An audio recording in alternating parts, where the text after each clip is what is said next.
The girl who arrived with dust on her feet. They say life can change in a single moment, not with noise or celebration, but with a quiet arrival that shifts the heart. Sometimes destiny does not announce itself with trumpets. Sometimes it comes as a small child at your gate, barefoot, silent, and carrying sorrow too heavy for her age. My life was a constant rush. Each morning bled into the next, early meetings, endless phone calls, late nights filled with work I never seemed to finish. Success had kept me busy, but it had also made my home feel incomplete. I needed help, not because I wanted to command someone, but because I was stretched thin. That was how the decision was made to bring in a house help. When the message came from the village, I was told the child was hardworking and obedient. I imagined someone older, perhaps a teenager who understood responsibility. I did not ask for details. I did not know that what I was about to receive was not help, but a test of my humanity. She arrived one afternoon when the sun was low and the dust hung thick in the air. She stood at the gate quietly, clutching a small nylon bag that held all she owned in the world. Her dress had faded from too many washes, her slippers were worn, and her feet were covered in dust from the long journey. She looked no older than 8 or 9. Behind her were her guardians, their faces lined with worry and exhaustion. As they spoke, their words poured out like a confession. Her parents had died years earlier. Life had grown cruel in the village. The land no longer yielded enough food, school fees were impossible, and even daily meals had become uncertain. Keeping her meant watching her starve slowly, so they made the painful decision to let her go. As they spoke, I watched the child. She did not interrupt. She did not cry. She did not even lift her eyes. It was the kind of silence that only comes from a child who has learned too early that life rarely listens to her wishes. That night, sleep refused to come. I kept seeing her small frame standing at my gate, her future trembling on the edge of a decision she had no power to make. I asked myself difficult questions. What happens to a child when survival becomes her only dream? What kind of adult does a neglected child become?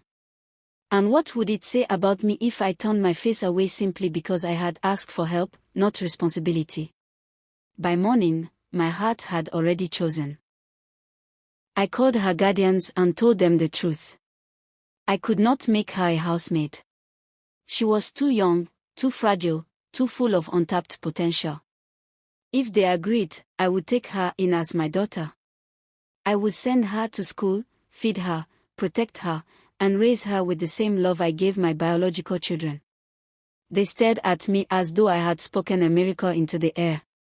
Then tears came, tears of relief, gratitude, and disbelief. With trembling voices, they agreed. That day, without blood or ceremony, a family was born. The transition was not easy. Trauma does not disappear simply because circumstances change. In the first weeks, the child lived like someone waiting for punishment. She jumped at sudden sounds. She apologized constantly, even when she had done nothing wrong.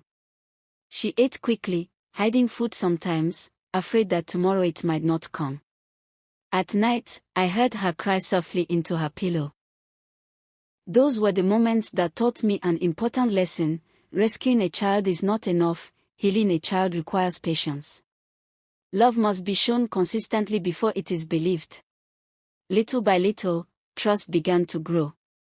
I took her shopping for clothes and shoes. She walked carefully through the store, afraid to touch anything. When she finally saw herself in the mirror, dressed like other children her age, her eyes filled with tears. She asked if the clothes were truly hers, as though kindness were something that could be taken back.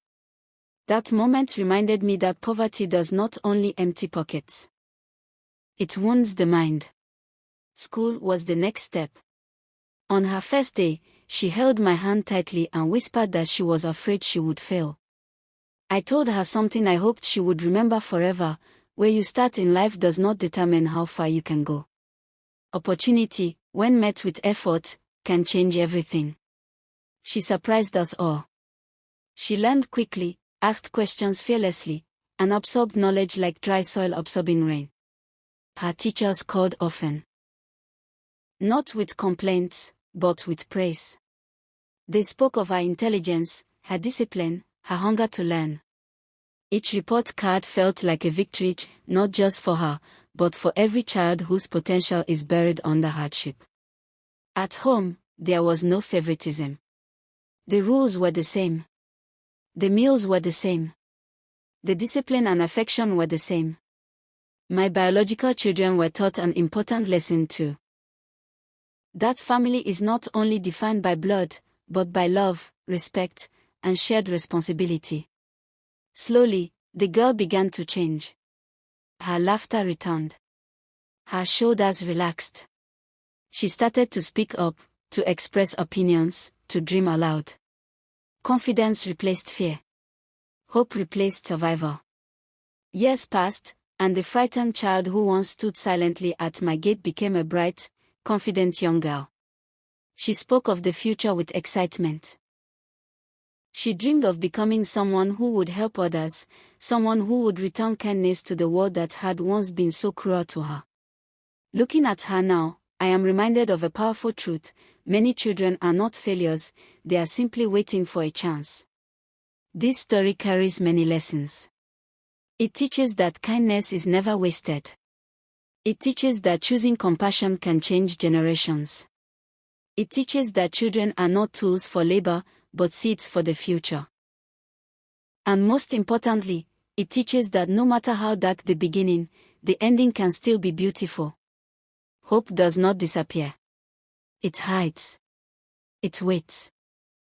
It survives in the smallest hearts, waiting for someone brave enough to believe in it. Sometimes hope looks like a warm meal. Sometimes it looks like a school uniform. And sometimes, it looks like one person saying, "You are no longer alone." Because no hope is ever truly lost. It only needs love to bring it back to life. At the end of the day, love wins, and we rise by lifting others. Let's try in our own way. We can give out our little help. It might go a long way to many people out there. That's the end of the story of a little village girl that was brought to the limelight.